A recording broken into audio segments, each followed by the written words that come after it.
Welcome to Kingdom Mothers Rise Up, where I encourage and equip you to heal your heart and renew your mind so you can live the fully abundant life Jesus promised you. Let's go. It's time to move. Welcome to this episode of Kingdom Mothers Rise Up.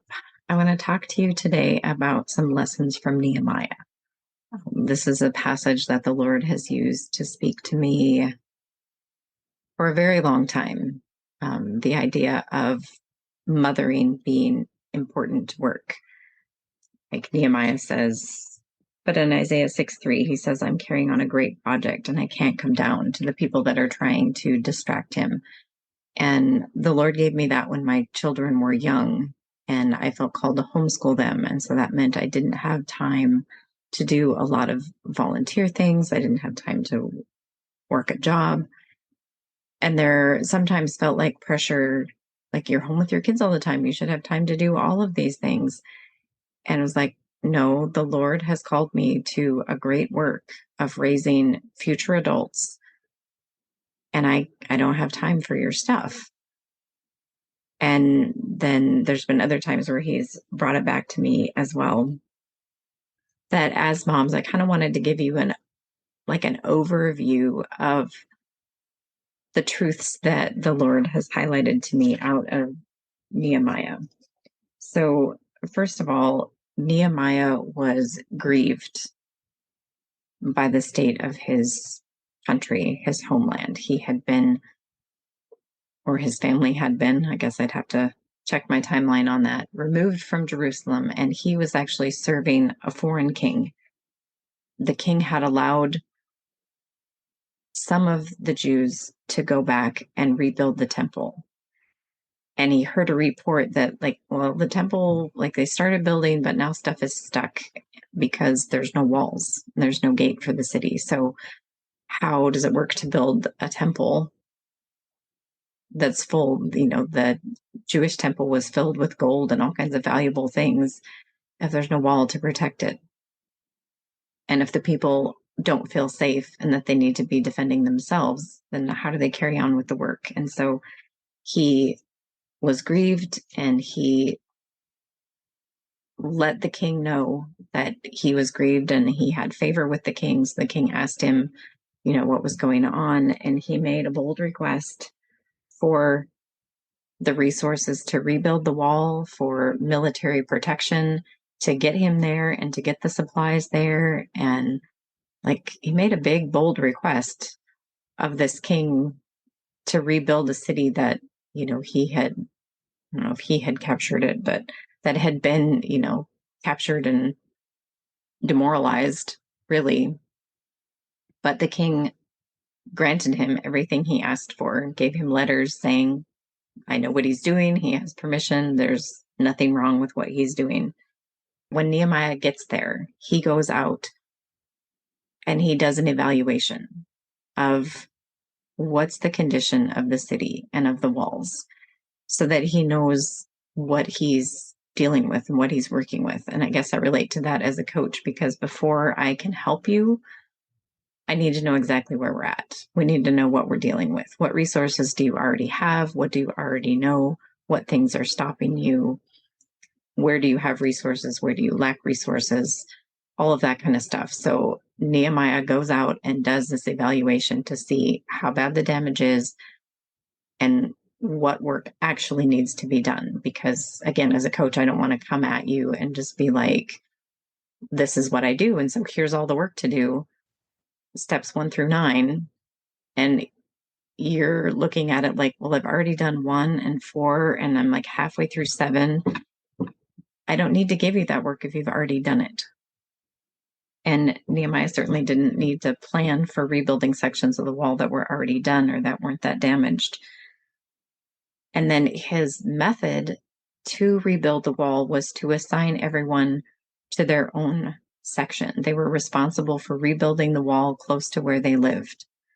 And in some of the walls, houses were even in the walls. So it might have been actually building onto their house. But he broke it up all the way around the city and assigned different people. And it goes through and it lists the names of all these people and their families that helped rebuild the wall, and they put the doors in place, and they did all of these things. And he didn't distinguish like, oh, you're a noble, so you don't have to work on the wall. The people who thought they were better than the others, that he was like, no, that's not how this works. This wall is for you too. You can help build it. And it even mentions in there that one of the families had their daughters out there building. And I don't know if that was because they didn't have sons or because the sons weren't helping, but it mentions specifically the daughters are out there rebuilding too. And it talks about all the sections that they rebuilt and that they're working next to each other, and they're next to them, and they're next to them. And I think as the world gets crazier and darker, being able to link up and work next to moms that are like-minded and that are going after Jesus and expanding his kingdom and shining the light is more important than ever. Knowing your resources, knowing your strengths, knowing who will stand with you when things are hard and things feel dark, or who will come over and relight your torch when the enemy blows it out. When they had built the wall to like halfway, then the enemies around that didn't want to see Jerusalem fortified and protected again started causing problems. I think that's how the enemy deals with us. Like, if you're going through life kind of just buried in your own stuff and you can't really get your head up to look around and see a bigger picture, the enemy's good with that. But when you've started to build yourself up, you've started to get your identity, you've started to understand your authority, you've started to not fall for all of his lies and tricks that you've always fell for, then he's going to up his game, because he doesn't want you to be a fortified city that he has to use all those resources to attack. He wants to be able to take you out with all these little things. And so as they built, they had their building tools in one hand and they had weapons in the other. And he told them, do not be afraid. Remember the Lord, who is great and awesome, and fight for your brothers and your sons and your daughters and your wives and your homes. And I think that's just as true. We can put husbands in there for wives. Like, we're in a season where we need to fight. We need to rise up and fight the darkness. We don't need to fight the people around us, but we need to fight the darkness that is behind the evil things that are happening. So they carried their materials and did their work with, and held a weapon in the other hand, and they wore a sword at their side.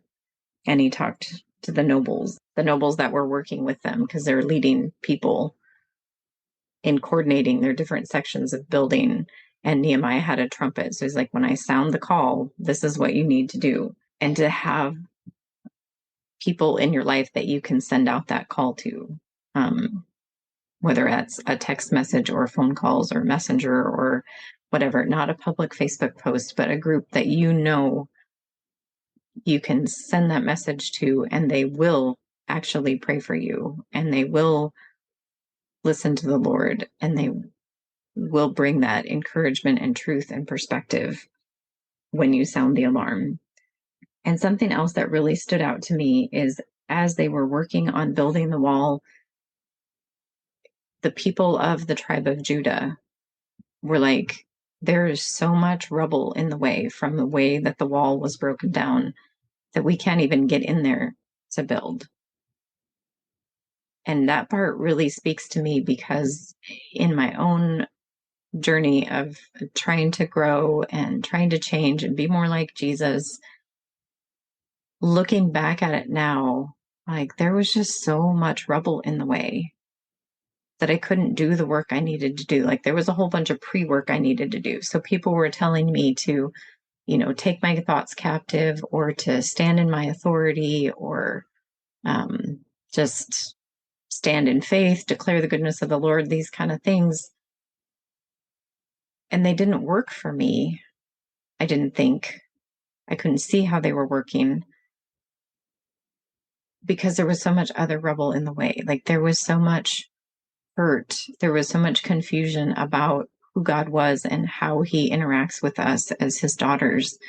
So again, as a coach, I'm going to come in and see, like, What's the rubble that needs to get cleaned up before you can start working on the things that you need to work on, or that you feel like this is what I need to work on?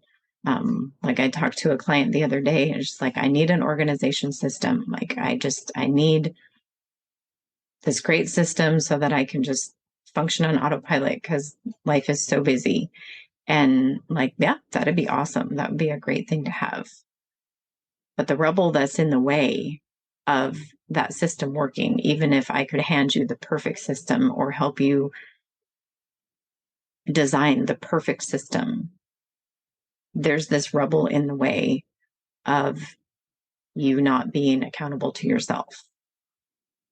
That you can make this perfect plan, but if person A, B, or C says they don't like it, or that they need you to do something else other than what you have planned, you drop your plan. And sometimes that has to happen, especially as a mom of littles. But it doesn't have to happen all the time. It only needs to happen in certain situations. So part of that is the rubble of, it's okay for me to tell people no. And you need to clear that rubble of people pleasing out of the way before you can build this strong, I'm going to show up and be accountable and do what I'm supposed to do kind of thing. So I think that really stands out to me that Nehemiah didn't, it really stands out to me that Nehemiah didn't get mad at the people of Judah for not building faster. And he wasn't frustrated with them for making excuses. Like, he went and looked, there's legitimately so much rubble here that they can't build. So they dealt with that so that that section of the wall could be built as well.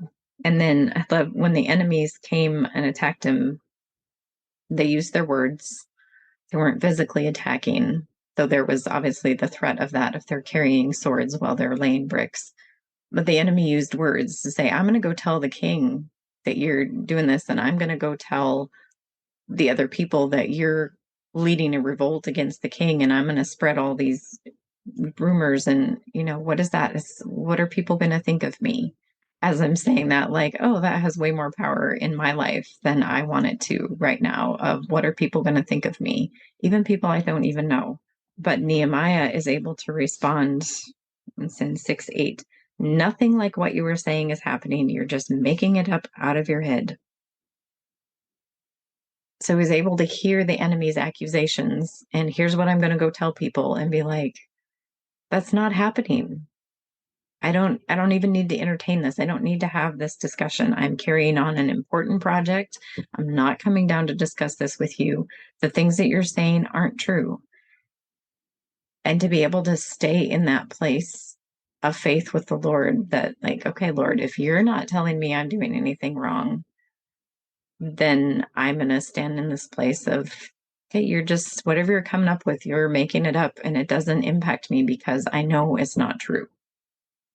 And he still prayed, "Have strength in my hands." He still was relying on the Lord. But they were able, because they were working together and because of Nehemiah's leadership, and I think compassion, to like really evaluate the situation and see what was going on. His courage to ask for the provision from the king, all of that paints a picture of what we need to learn to do as kingdom mothers. We need to learn to assess the situation, whether it's for ourselves, for our children, for friends. Because sometimes you have those friends that, like, there's crisis after crisis after crisis, and maybe you've been rescuing them. But maybe if you step back and look, maybe there's some rubble, maybe there's some stuff that needs to be dealt with so the crises stop happening. Because sometimes we create our own crises, and that doesn't have to happen. And to be able to assess what resources are needed, and the picture of, we are building and we're ready to fight at any time that the enemy should rise up and we need to fight. But we're going to keep building while we wait to fight, because building, they're building walls to protect the city. We need to build our identity and our faith and our knowledge and experience of the Lord, so that when these things come against us, we can be like Nehemiah and be like, no, you're just making that up. God and I, we're good. If I'm out of line, he'll let me know. He's not going to send you to let me know with your attacking words and your insults and your threats. If I'm doing something out of line, he has full permission to get my attention and fix that. But he's not going to do that by bullying me and beating me up. That's not who he is. I feel like there's lessons in there for us as moms. And the biggest one is that you are doing important work being a mom and raising those kids, raising those future adults. So don't let anybody tell you that, including yourself, that it's not important and it doesn't matter and you should be doing bigger things. Raising those kids and living a faithful life in relationship with the Lord before them is the biggest thing you will ever do. Thanks for being here. I'll see you in the next episode. Let's rise up. Thank you for listening to today's episode of the Kingdom Mothers Rise Up podcast. I'm blessed to have you here. If you'd like to continue the conversation, you can join us in the Kingdom Mothers Rise Up Facebook community. When you're ready for more support, I have the Heart Doodling with Jesus monthly membership, periodic group coaching, and one-on-one personalized coaching as well. Thank you so much for being here, and we'll see you next time.